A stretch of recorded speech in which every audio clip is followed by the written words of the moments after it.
At the beginning of the story, Alicia is playing outside alone, while her father is working in the nearby fields. After finishing his work, her father calls her to head back home, and Alicia walks over to him. Then, the two of them start walking toward their house. After reaching home, her father starts carving something out of wood, while Alicia stands nearby, looking at the map of Edthea hanging on the wall. A question arises in her mind: why is the entire area around Edthea marked in black? She asks her father about it. Her father is surprised that Alicia is now old enough to ask such a question. Then he explains that those dark areas are home to dangerous dark beasts. And every attempt to explore those areas has been thwarted by the 4 dark beast lords. Because of those 4 dark beast lords, they haven't seen the world beyond the Edthea continent for many years. Then he tells her about an ancient Edthean legend, which says that a hero will defeat the 4 dark beast lords using a weapon given by the king of Haydn. Alicia curiously asks if the dark beasts are powerful. Her father explains that it's believed they're so powerful they could tear the earth apart from the sky. That's why, to defeat them, the hero must obtain a special weapon from the king of Haydn, one that multiplies the wielder's strength many times over. Hearing this, Alicia gets excited and says that one day she'll become a hero and free the world from the dark beasts. Just then, the wheel of Alicia's carriage hits a rock, and she wakes up from her dream. Alicia is now a hero, and along with 12 other heroes, she is heading into the Dark Lands to defeat the Dark Beast Lords. Each of them carries a special red weapon given by the King of Haydn, known as a regalia. All the heroes are chatting with each other. One of them notices that among all the male heroes, Alicia is the only female. He tries to start a conversation with her, but just then, another hero warns everyone to stay alert. They've now entered the territory of the Dark Beasts. One of the heroes doesn't like how he's acting like their leader. Another hero explains that he's the strongest among them, that's why he's taking charge. Suddenly, their carriage comes to a halt, and the rider informs the heroes that it can't go any farther. Just then, a dark beast suddenly grabs the rider and takes him away, and the group is ambushed by dark beasts. All the heroes quickly jump out of the carriage and realize they're surrounded by dark beasts from all sides. Their leader orders the archers and spearmen to clear a path and tells Alicia to handle the remaining dark beasts with him. The archers and spearmen then launch a coordinated attack on the dark beasts, and soon the path is cleared. They enter a dark cave, which leads to the home of the Dark Beast Lord. But they're unaware that the Beast Lord is watching them from a distant cliff. Inside the cave, they're attacked by numerous dark beasts, but the heroes, using their powerful regalia, take them down one by one with ease. They face no real trouble defeating the creatures and soon reach the other end of the cave, where they encounter a 4-headed hydra. However, their leader slices off all 4 of its heads in a single strike with his regalia. After that, they all make their way out of the cave. A little further ahead from the cave, they spot a mountain. On its peak stands the Dark Beast Lord, watching them. The Beast Lord welcomes them with a powerful lightning strike. His body begins to glow with light, and several dark, shadowy tails emerge behind him. Seeing this, the heroes immediately realize that this is the Dark Beast Lord, Clavitus. Seeing Clavitus in front of them, the heroes instantly realize how powerful he truly is, and fear begins to creep into their hearts. To break that fear, their leader gives an inspiring speech and urges everyone to attack Clavitus together. All the heroes charge toward Clavitus at once, but suddenly, Clavitus strikes with his sharp tail. The leader is sent crashing into a rock and is left barely conscious. Clavitus then begins to take them down one by one. His tail emerges from the heroes' own shadows and strikes them fatally.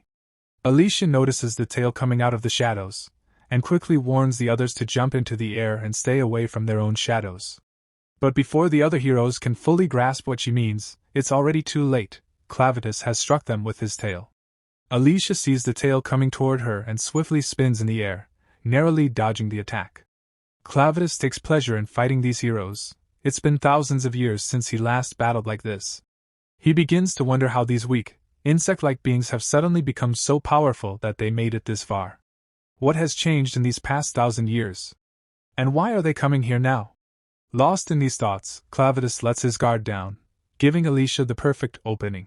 She charges in and strikes him, leaving a scratch on his horn. Enraged by the attack, Clavitus lashes out and sends her flying with a powerful blow, killing Alicia in an instant. After wiping out all the heroes, Clavitus decides to launch an attack on Haydn's capital. That night, a calm silence rests over Hydrate, the capital of Haydn. Suddenly, a man notices a strange smoke rising from a nearby tower. As he looks up at the sky, Clavitus suddenly descends from above, landing atop the tower. The moment people see Clavitus, panic breaks out. Everyone starts running in fear. Standing above, Clavitus watches the chaos unfold. He remembers that those heroes were sent into his territory by the king of Haydn. And so, he blames the king for everything. Clavitus decides to kill the king. Just then, the royal army arrives and begins firing arrows at him, but Clavitus easily deflects them. With his eyes set on the king, he charges toward the palace at full speed.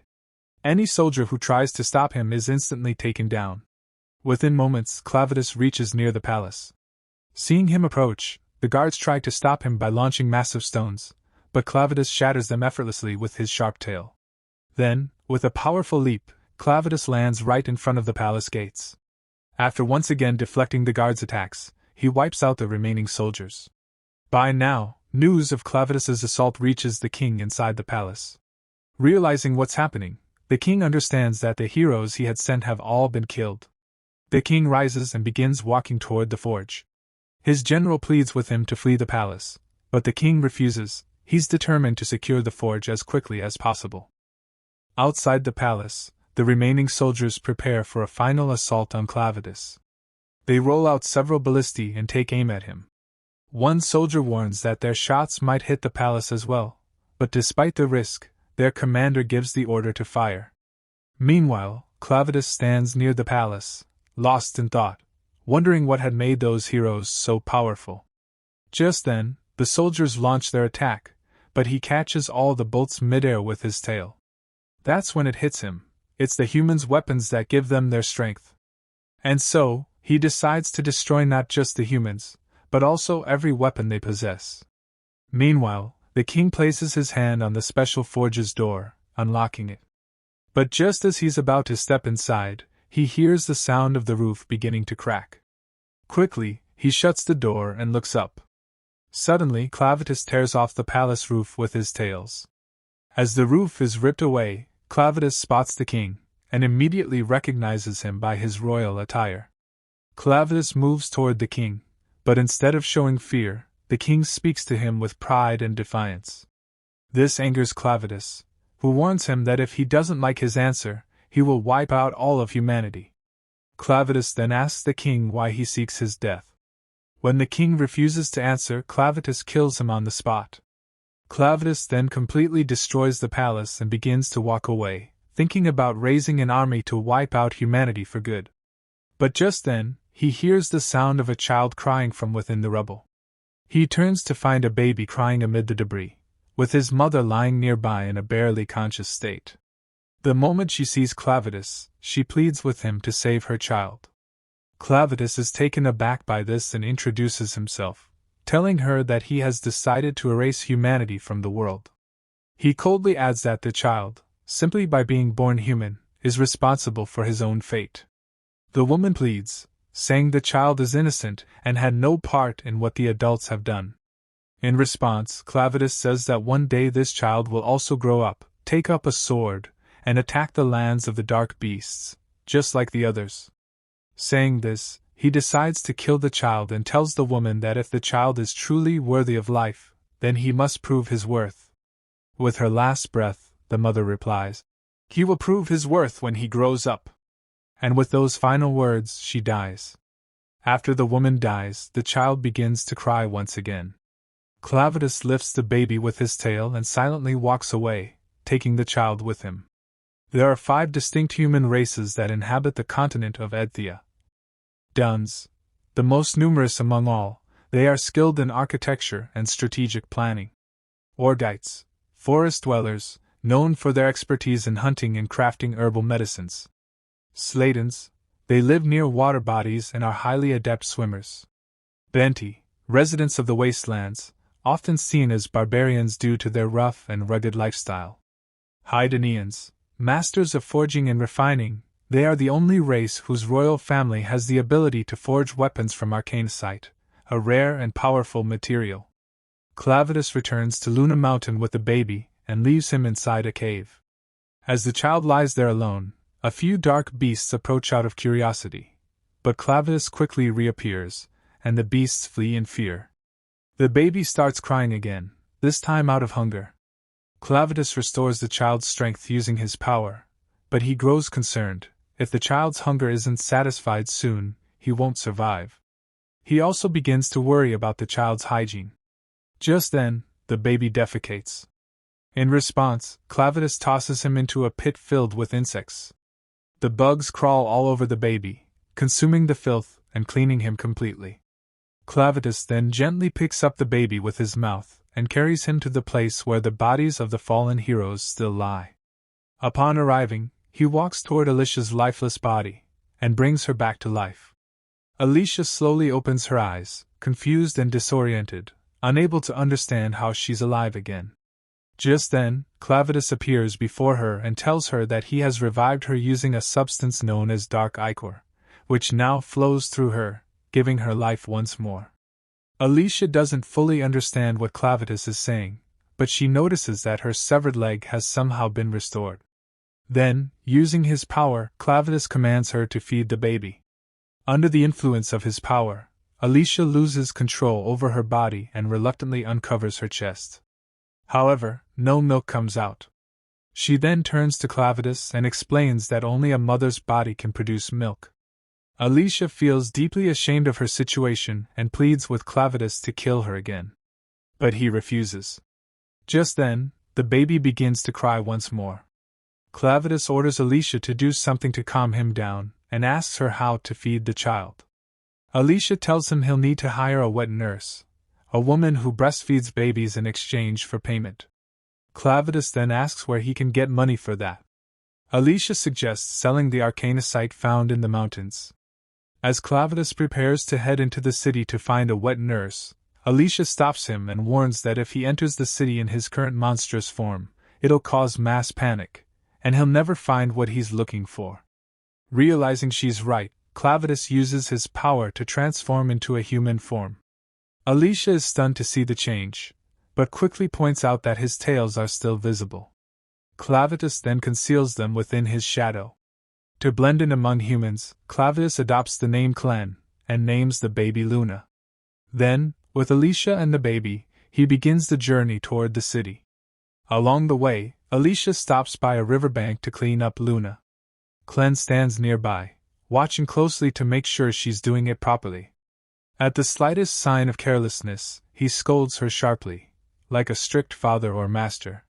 After the cleaning, Clen inspects Luna himself. Once satisfied, he orders Alicia to wash herself as well and tells her to clean Luna's clothes too. Alicia takes the clothes and steps into the river to bathe. As she begins scrubbing the fabric, her eyes catch a symbol, the royal crest of Haydn, stitched into the cloth. Realizing this, she instantly understands. Luna is from the royal family. Meanwhile, a soldier from Haydn is searching through the ruins of the destroyed palace, calling out loudly in hopes of finding any survivors. But no voice answer. Looking around at the devastation, he can't believe that just one beast lord was responsible for such destruction. Anger rises in him toward the king, for it was the king who had decided to confront the beast lord. Frustrated and disheartened, the soldier turns and walks away. From a distance, soldiers from a neighboring nation observe the ruined city. Seeing the devastation, General Drell concludes that the legendary tales of Haydn's powerful weapons must have been false. He then orders his men to send word to their king, informing him that the story of Haydn's weaponry was likely a lie. With the intention of uncovering the secrets of arcanosite smithing, Drell commands his soldier, Maynard, to search for any surviving members of the royal family.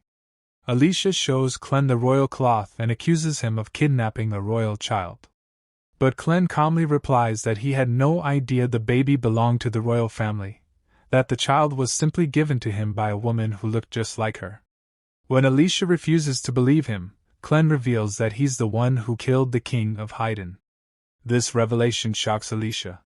She realizes that people must be desperately searching for Luna, because only members of the royal family have the ability to forge those legendary weapons.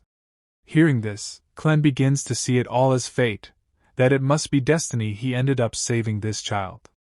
He decides to raise Luna as the next king, guiding him from the shadows, so he can keep a close eye on humanity. And if he ever chooses to, he can bring about their destruction whenever he wishes. Listening to Clen's twisted plan, Alicia realizes she's made a huge mistake by revealing Luna's royal identity.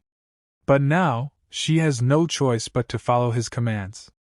Clen sets off on his journey to find a wet nurse, with Alicia following close behind, carrying the pouch of arcanicite. Just then, a group of bandits suddenly surrounds them. One of them sneaks up from behind and strikes Clen on the head. He falls to the ground, blood spilling from his skull. At that moment, Alicia is struck on the head as well, and she collapses, falling unconscious beside Clen.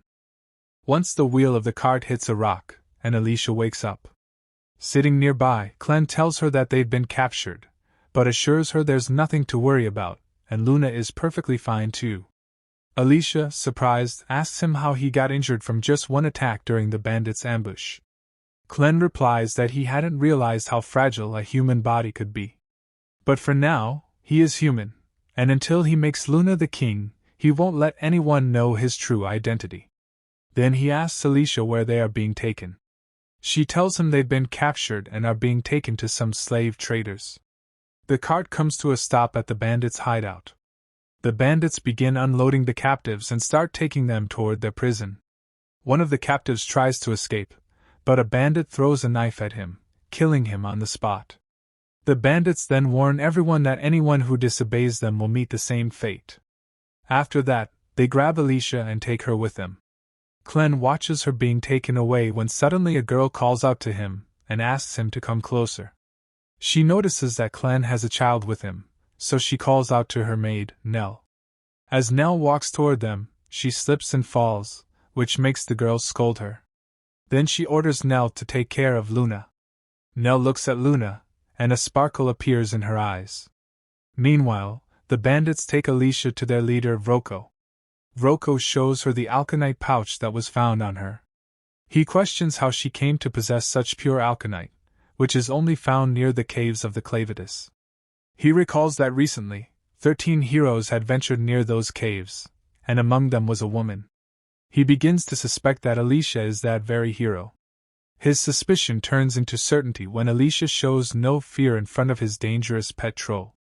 Vroko then shows Alicia a dagger, claiming its tip is made of manahydrite, something only the royal family of Hidden can forge. But the weapon is actually a fake. They deal in such counterfeit weapons along with slaves. That's why Vroko is desperate to get his hands on real regalia. However, most heroes die in the Dark Beast territory, and their regalia are left behind, making it impossible for him to acquire them. Vroko then questions Alicia about her and the other 12 heroes' regalia, convinced she must have hidden them somewhere. But Alicia refuses to say anything. Frustrated, Vroko orders his men to interrogate her and get information about the regalia. But the men express their desire to have fun with her instead. Vroko angrily scolds them, reminding them that extracting information about the regalia is far more important. Clen stands in the bar, holding a pot of food. All the bandits are drinking heavily. He glances toward the kitchen, where Nell is feeding Luna milk, and the sight fills her with joy. Just then, a bandit orders Nell to bring him some alcohol, so she sets Luna down and goes out to serve the drink. Meanwhile, Clen starts serving vegetables to the bandits on their plates. The bandits seem to like Clen's obedient behavior. However, the girl finds him a bit intimidating, because of the horn on his head and his glowing red eyes. Suddenly, some bandits deliberately trip Nell, and using punishment as an excuse, they forcibly drag her outside the bar. Clen sees the bandits taking Nell outside and quietly follows them. The bandits tie Nell to a wooden post and beat her brutally. Once they're satisfied, they begin heading back to the bar. But suddenly, they start vomiting blood and collapse to the ground. Clen then absorbs their bodies into his shadow. Nell, worried about Luna, starts heading back toward the bar. On the way, she runs into Clen, carrying Luna safely in his arms. He hands Luna over to Nell, and she begins feeding her. Clen then asks Nell how long she's been with the bandits. Nell tells him she's been with them since birth. She knows nothing about her father and barely remembers her mother's face. Her mother was also a slave who was constantly tormented by the bandits. But when Nell turned 12, her mother ran away and left her behind. After that, the bandits began abusing her instead. She lost most of her teeth, and one of her ears was damaged. It was on that day she realized her mother had stayed all those years just to protect her.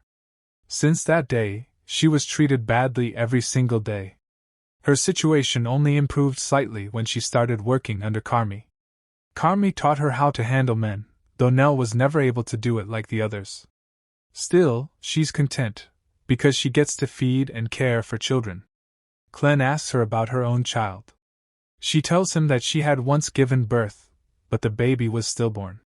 After that, she sank into a deep darkness of despair and felt like dying. But then, when she opened her eyes, there was a 6-month-old baby drinking her milk. Seeing that baby feeding from her brought a spark of joy into Nell's hopeless life. After that, more children started coming to her for milk every day, and slowly, she gave up her desire to die.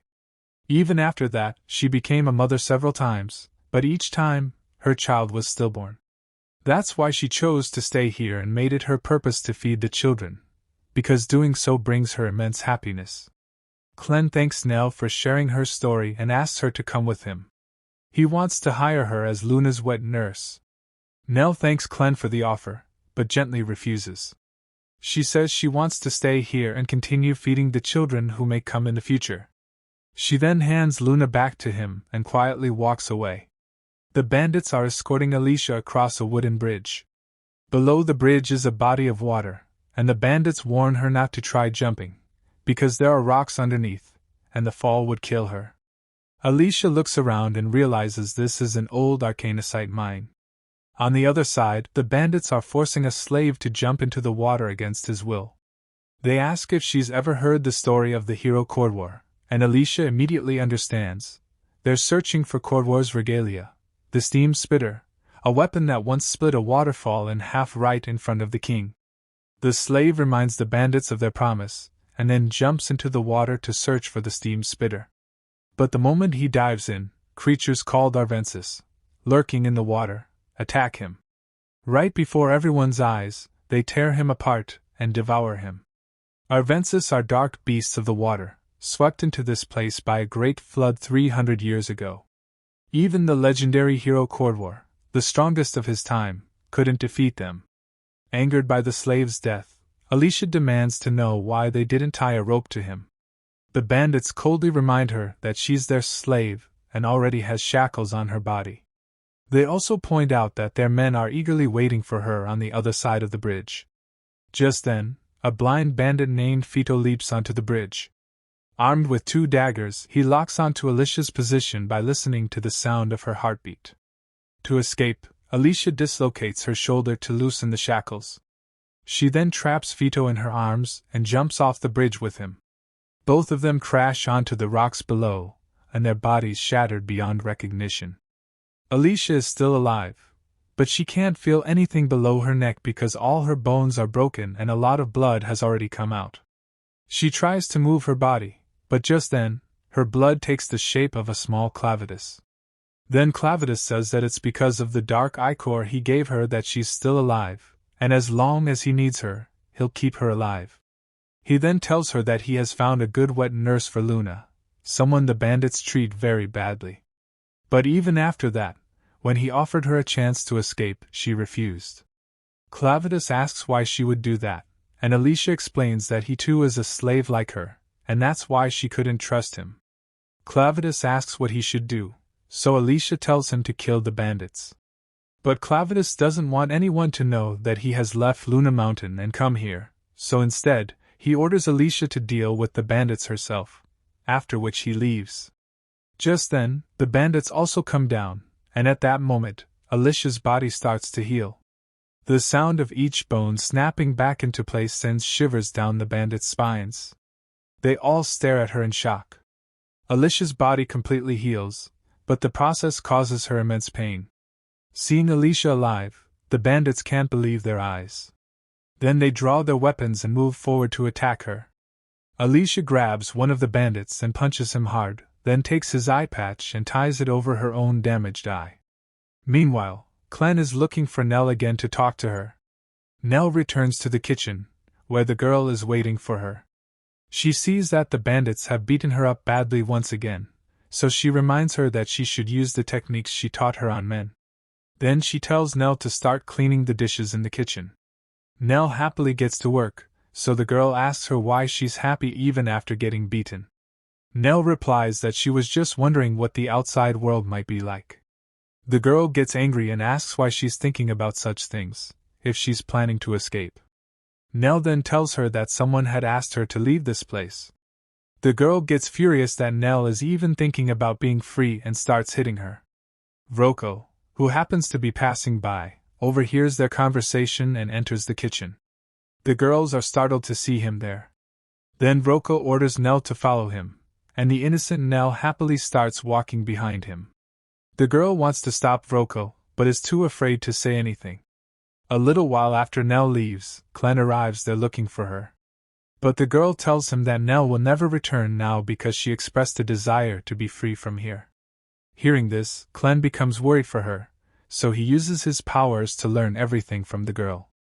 Vroko starts leading Nell through a tunnel to a secret location. Nell quietly follows him into the dark passage. After walking for a while, her foot hits a human skull, which scares her. But Vroko tells her it's just a rat's skeleton. A little further ahead, he suddenly puts out the lantern, plunging everything into darkness. Innocent Nell gets scared and starts calling out to Vroko. Vroko makes an excuse, saying the lantern went out by mistake. But as soon as he lights it again, Nell sees a hungry troll standing right behind her, and she becomes terrified. Vroko explains that he conducted research with Arcanite, and created a drug that has allowed him to control the troll. He brings anyone who dreams of freedom here to be punished. Then he commands the troll, Betty, to eat Nell. Hearing this, Nell starts running away, regretting that she had rejected Clem's offer. Just then, she sees Clem and Luna standing behind Vroko. But before she can react, Betty devours her in one bite. Luna starts crying after seeing this, which alerts Vroko to their presence. Clem then asks what a troll is doing under his control. Vroko finds it strange that Clem is staying so calm in front of Betty. He orders Betty to eat them. But the moment Betty sees Clem in front of him, she trembles with fear so badly that she starts vomiting, bringing out Nell's half-dead body in the process. Vroko gets busy trying to calm Betty down, so Clem has Luna sit beside Nell. Then, using his horn, he lifts them and sends them far away to a safe place. Vroko looks at Clem in surprise, and he's even more shocked when he realizes that Luna and Nell are no longer there.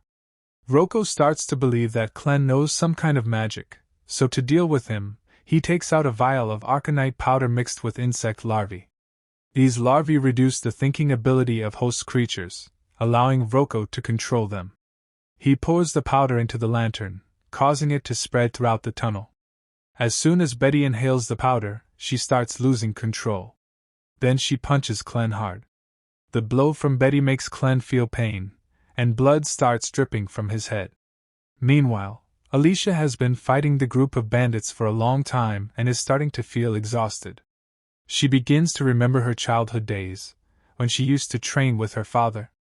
Alicia used to ask him how to become stronger, and her father would advise her to get rid of her hesitation. Alicia overcomes her hesitation and takes down 8 bandits at once, but while blocking an attack with her sword, she falls to the ground and her sword breaks. Alicia stands up once again and starts running away from the bandits, searching for a better sword. The group of bandits chases her like a pack of hungry dogs. While running, Alicia reaches near the water and gets the idea of retrieving the steam spitter. She starts moving toward the diving board. The bandits think she's about to jump into the water, but instead, Alicia picks up an axe along the way, climbs the fence, and begins dropping barrels of fruit into the water. As the bandits climb the fence to catch her, Alicia cuts the rope with the axe, causing the fence to collapse and everyone to fall into the water. The moment they hit the water, the Arvenses start devouring the bandits one by one. But Alicia cleverly hides inside one of the barrels and begins sinking underwater. She's not like the others, she won't die even if she runs out of air underwater.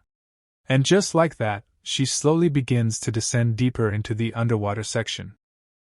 As Alicia continues deeper into the water, it becomes incredibly painful for her to breathe.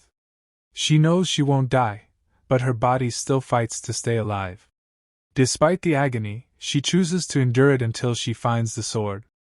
Eventually, she hits the bottom of the lake and tumbles out of the drum. In the dim surroundings, she spots the sword and starts swimming toward it. But as she gets closer, a massive eye suddenly opens. She realizes she's resting on top of a giant dark beast. Before she can reach the sword, the creature opens its mouth and pulls her inside. Alicia manages to grab the sword, and memory flashes in her mind.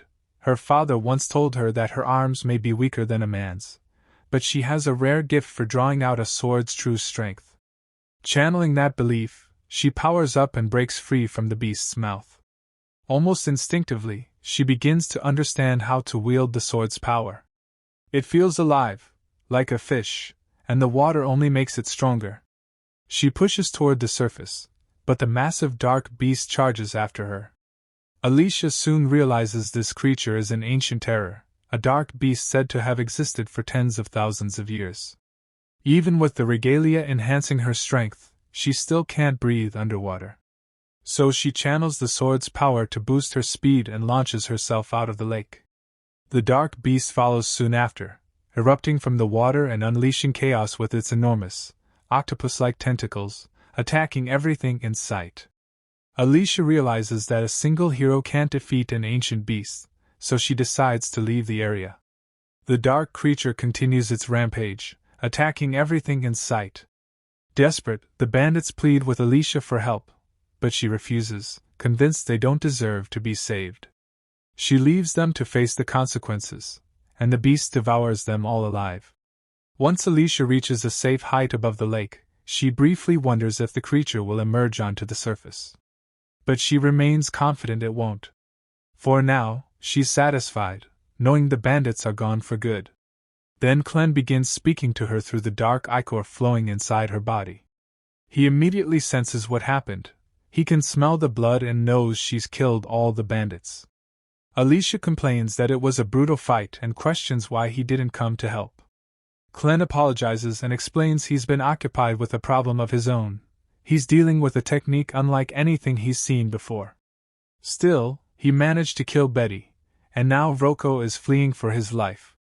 As Vroko continues to run, he stumbles upon Luna and Nell. A twisted smile spreads across his face. Clem wants to learn more about Vroko's technique, so he commands Alicia to come to him, and she arrives as quickly as she can. Once she's there, Clem asks about the sword. Expecting him to take it, Alicia immediately refuses to hand it over. Curious about the red smoke there, Alicia brings it up.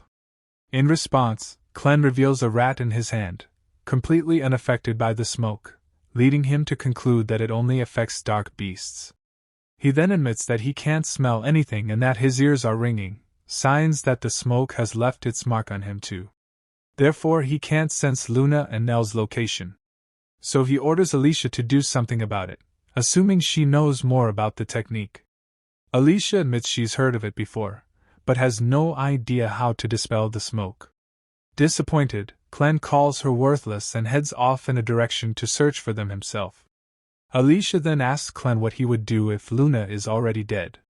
Clem replies coldly that he would lose all interest in humanity. But the way he says it convinces Alicia of something deeper. If Luna dies, he will wipe out humanity, and she's the only thing holding him back. They both move forward to search for them. Along the way, Alicia spots a trail of blood on the ground. Clem identifies it as Nell's, but notes she shouldn't have been able to move in her condition. Alicia quickly concludes that something must have dragged her away and immediately rushes in that direction. Vroko has kidnapped Luna, dragging Nell along with him as she desperately tries to stop him. But in her weakened condition, there's little she can do. He tells her to let go, but she refuses to release his cape. Frustrated and furious, Vroko begins kicking her in the face, yet she still refuses to let go. Vroko grows increasingly desperate to escape with Luna. Earlier, as he approached her to snatch her away, she began crying, and her scream shattered his lantern. That moment made him realize something vital: Luna has magical talent.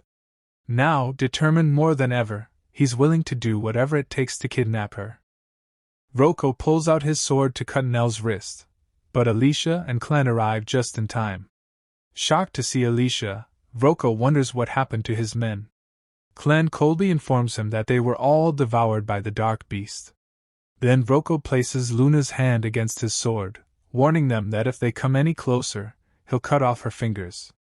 Clem tells him to go ahead, as he can simply heal the wounds.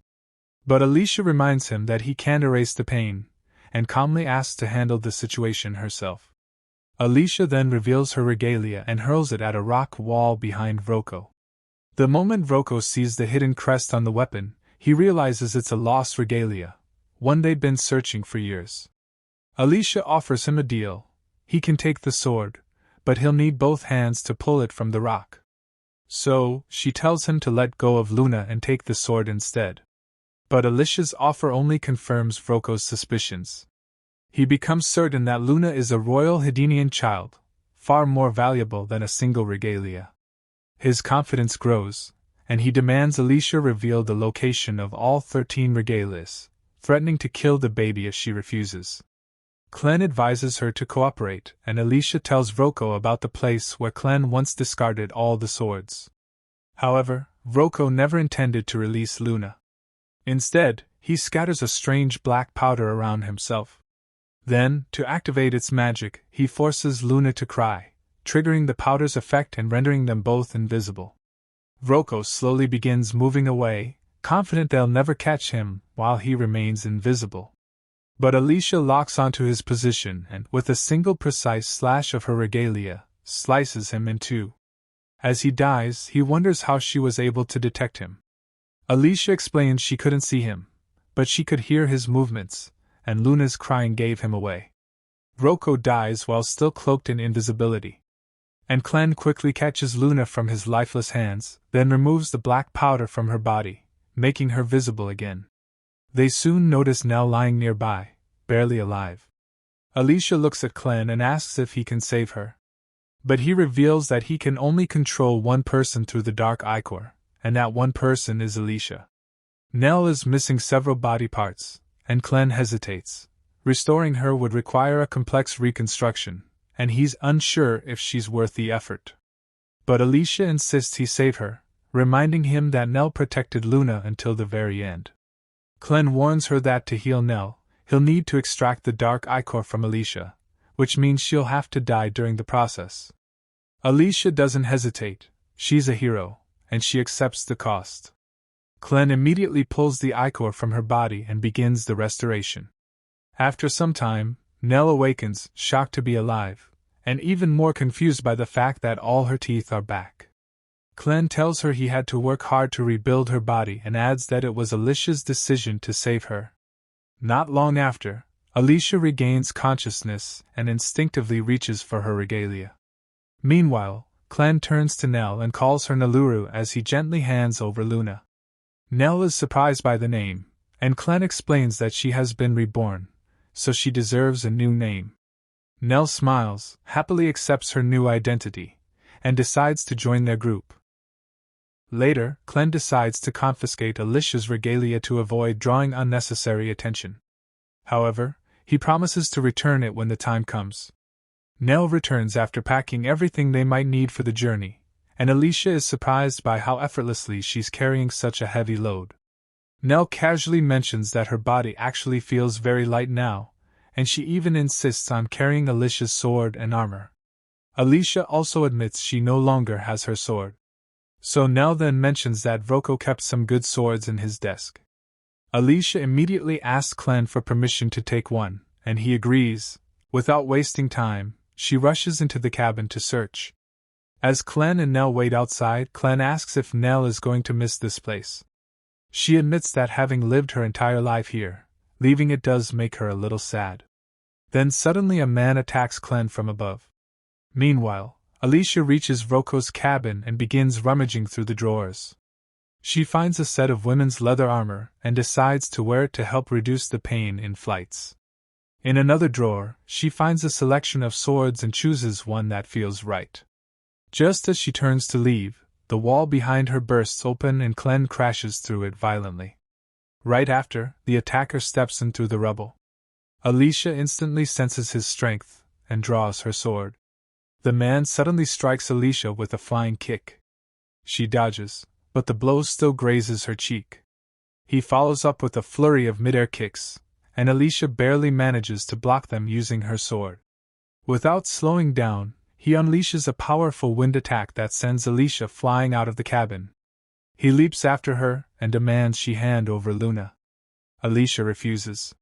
She knows he's dangerous, so she retaliates with her hidden sword technique Rising Dragon. But just as the attack is about to land, Clem stops her with a sharp command. Clem then explains the man is attacking because of a misunderstanding, and if he hadn't stopped her, that incoming kick would have torn her body apart. The man points a finger at Nell and questions why she reeks of a western troll. Nell calmly explains that she was swallowed by one.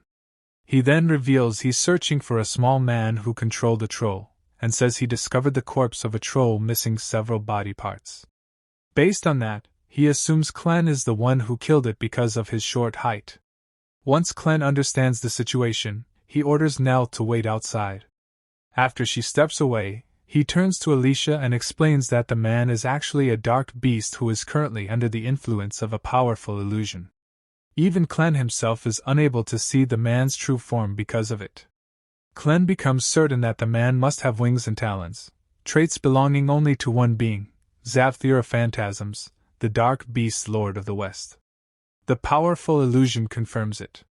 The man, suspicious, demands to know how Clem could recognize such magic. Clem responds by revealing that he too is a servant of a dark beast lord. Hearing this, the man reveals his true form, a towering, bird-like creature. He introduces himself as Gart, a servant of Zavthir, and states that Zavthir is now considering the full eradication of humanids. Gart then asks Clem to prove his allegiance. In response, Clem reveals his tail, an unmistakable mark of his origin. This convinces Gart of Clem's claim. Alicia, overwhelmed by what she's witnessing, begins to panic. The idea that there are dark beasts who can perfectly imitate humans shakes her to the core.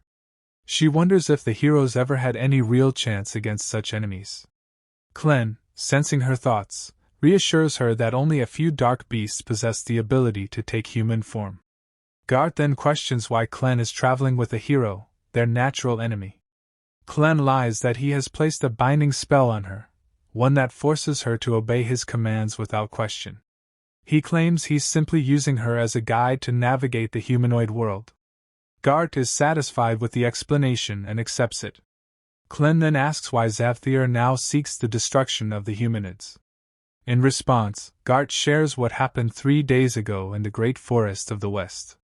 There, he noticed several dark beasts searching for their younglings. The scene struck him as unusual, and upon investigating the area, he discovered something troubling on the ground. Realizing the gravity of the situation, he reported it to Zavthir. He informed her that this marks the 9th case of a missing dark beast youngling. He suspects the true number is even higher and believes humanoids are behind the disappearances. Zavthir, who once hoped to build peaceful relations with the Orgites, loses all trust. With her patience exhausted, she sends Gart into the human world to investigate, and warns that if the suspicions prove true, she is fully prepared to wipe them out. Gart tells them he's come here searching for clues. Clem, however, suspects the situation runs deeper than just missing dark beast younglings. During his earlier interrogation of the woman who worked in the bar, he learned something troubling. She revealed that Vroko had been selling talented humanoid babies to some mysterious buyers.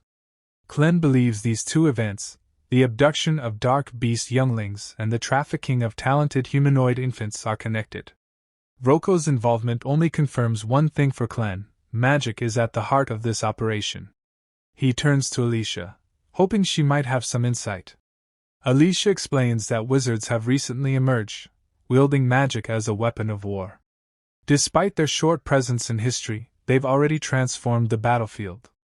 Their abilities are so critical that their presence often decides the outcome of a conflict. The first to deploy them in combat was General Drell. Drell, commander of the Bolade army, is the man who killed Alicia's father. Now, he orders his troops to advance. Their next target is the Haydn capital, and they are trying to cross the border fortress of Highgate. 6 kilometers away, at the Esland camp, 1st Royal Guard Commander Rod Royce commands his men to gather their forces west of Highgate. A soldier named Miguel arrives with grim news: Bolate's advance units have completely wiped out their scouts. Worse, Commander Drell is moving south with 50,000 soldiers. Rod suspects Drell's real goal is the city of Haydn. But with only 6,000 men under his command, there's little he can do. He kneels and draws a map into the dirt, explaining that Drell is approaching Highgate directly. Rod's plan is to intercept from the west and seal the gate before Drell's forces can flood through. Miguel questions whether Clevitus has truly destroyed the castle, but Rod insists they must believe it's true. That's why Bolate has sent their most powerful general, because they're after the royal forge. Without it, the kingdom would be unable to create the regalia used by their elite captains. Miguel immediately understands the danger. If Bolate discovers the forge's secrets, they could eventually conquer all of Edthia. Therefore, they must be stopped. Just then, another soldier reports that the Bolate army has breached the east gate. At that gate, Maynard waits for Commander Drell. Soon, Drell arrives with his massive army. Maynard informs him that King Haydn is confirmed dead, and the 6-month-old royal baby was last seen being taken by a boy with black hair, who is now missing. However, their Raven scouts have spotted a Haydnian baby who matches the prince's description. Hearing this, Drell orders his strongest military wizard Maynard to retrieve the baby and bring her to him. Meanwhile, Clen and his party stop outside a village to take some rest.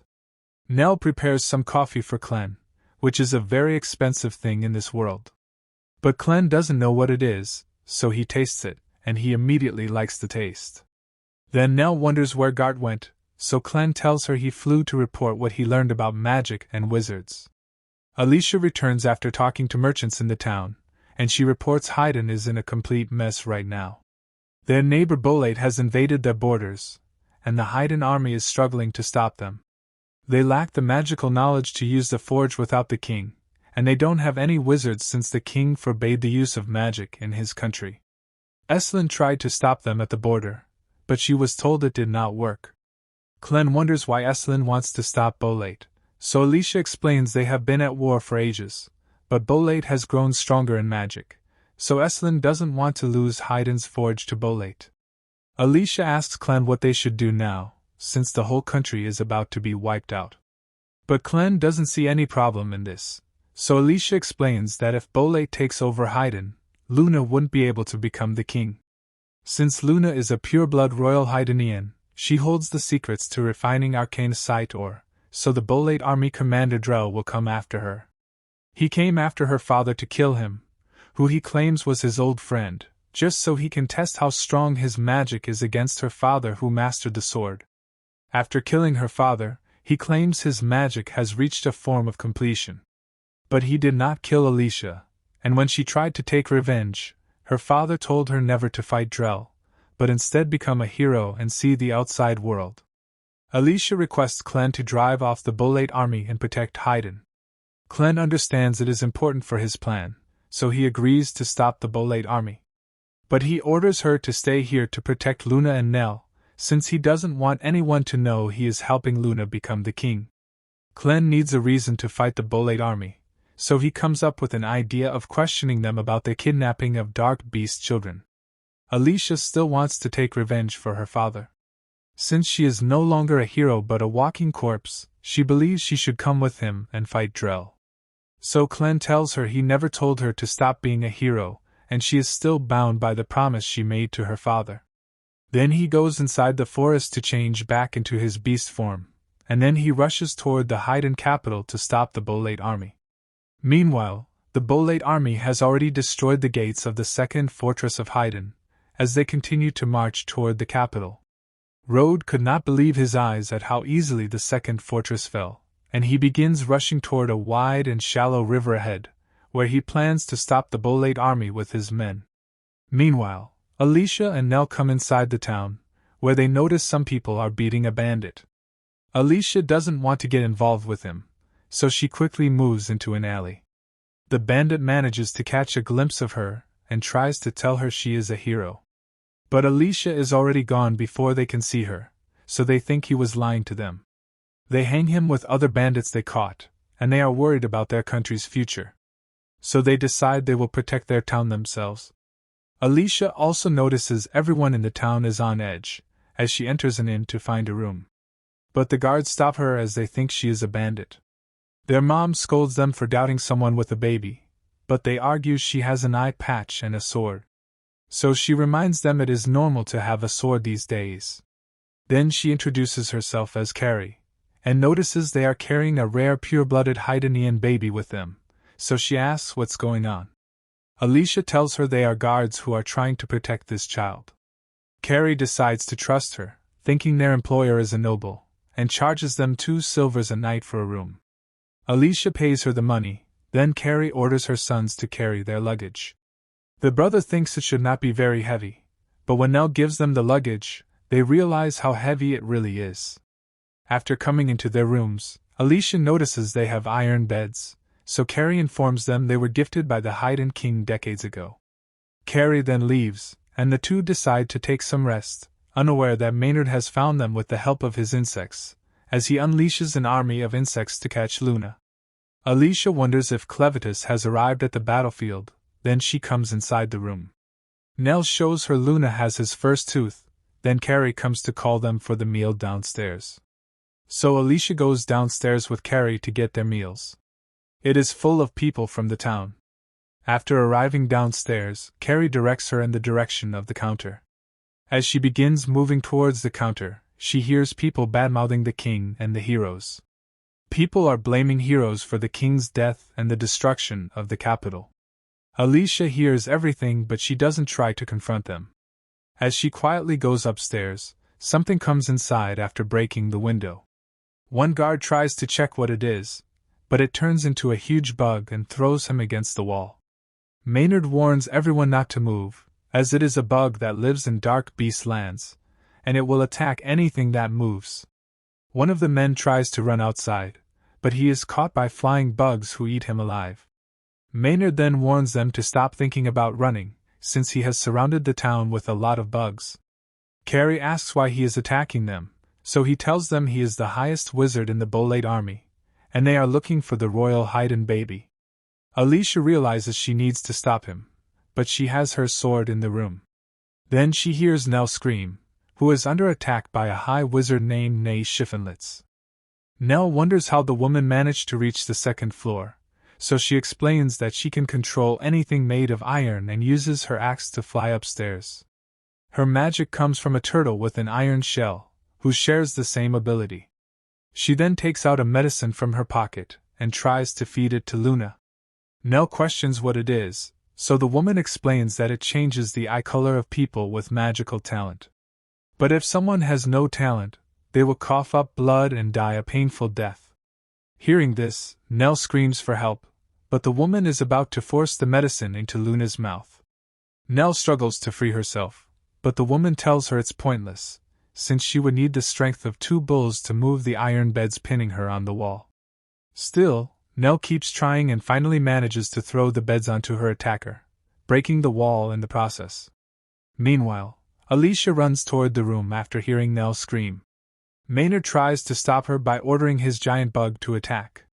Alicia evades its strike, grabs the bug, and slams it to the ground with a powerful kick. She rushes inside and finds the attacker unconscious, with Nell holding Luna in her arms. She notices the hole in the wall and asks who did it, so Nell tells her she just pushed the beds hard. Alicia is amazed Nell could do that, but there's no time to discuss it, so they decide to escape. Maynard recognizes Alicia is a hero, remembering when he was with Drell during the death of her father. He releases his swarm of giant bugs to pursue her. Alicia instructs Nell to jump down with her, then uses her secret sword technique to cut down all the bugs in midair. They flee toward the forest to escape the town. Nay tries to intercept them, but the swarm blocks her attack, allowing the 3 to slip away. As they run into the forest, they see Maynard has created a wall of bugs, sealing the town. Alicia can no longer use her secret technique, so they decide to hide. Ney later reports to Maynard that the baby escaped with a woman of incredible strength. This confirms Maynard's suspicion that Alicia is a hero and that the baby is no ordinary child. The thought of torturing them excites him, so he orders all the townspeople to gather in the main square. When everyone gathers, some question the reason. They show no fear, even appearing ready to fight. Maynard claims his army is not here to invade but to protect them and their land. He warns them that since Clevitus destroyed their capital, it could return to wipe them all out. With their king dead, Haydn has no means of defense, so he insists his forces are protecting the human world. He blames the failed heroes for everything that happened and tells the crowd that one of them is hiding in their town. He calls her a traitor and enemy of mankind, using his bugs to hunt her down. His plan works, as many already believe the failed 13 heroes are to blame for the disaster. Meanwhile, Drell and his army begin crossing the Marel River. But Drell suddenly halts after sensing enemies nearby. As he challenges them to reveal themselves, Rod launches a sudden attack with his Frost Flower Regalia, freezing the entire river in seconds. The Eslan army charges forward, knowing this is their best chance since men, horses, and even heavy grandos cannot keep their footing on the frozen ice. General Drell is impressed, acknowledging Rod as a descendant of the hero Royce. He realizes Rod must have used wizards to chill the river upstream so his regalia could freeze it completely. As Rod admits this, he strikes again, but Drell counters with his own regalia. Rod then unleashes a powerful attack that forces Drell off his horse. Drell responds by activating his regalia's power, summoning a massive claw to injure Rod in an attack. When he sees Eslan's soldiers rushing to aid Rod, he swings his sword, cutting them down without hesitation, even his own men. Rod wonders what Drell is trying to accomplish. Drell answers that his goal is to destroy the legend of heroes, claiming that clinging to old traditions only leads to defeat. Drell begins moving toward Haydn's capital, but suddenly Clevitus arrives to block his path. Its deafening growl shakes the battlefield, startling both armies. Drell draws his sword and demands to know what it wants. Clevitus questions him about the disappearance of dark beast younglings and forbidden magic. Drell responds with another question, so Clevitus impales him with its tail. But Drell reveals he anticipated this, expecting Clevitus to return after destroying the castle. He activates a secret spell, and a third eye appears on his forehead as he shouts its name, Prison of Dark Ichor. This makes Clevitus momentarily distracted, allowing Drell's body to burst apart. His blood forms a massive sphere that seals the beast inside. Drell then reemerges from his regalia, having abandoned his body to become one with his sword. He resumes his march toward Haydn's capital, ordering his army to advance, confident that Clevitus will never escape its prison. Meanwhile, Alicia and Nell continue fleeing into the forest with Luna. The townspeople spread out in anger, hunting them down.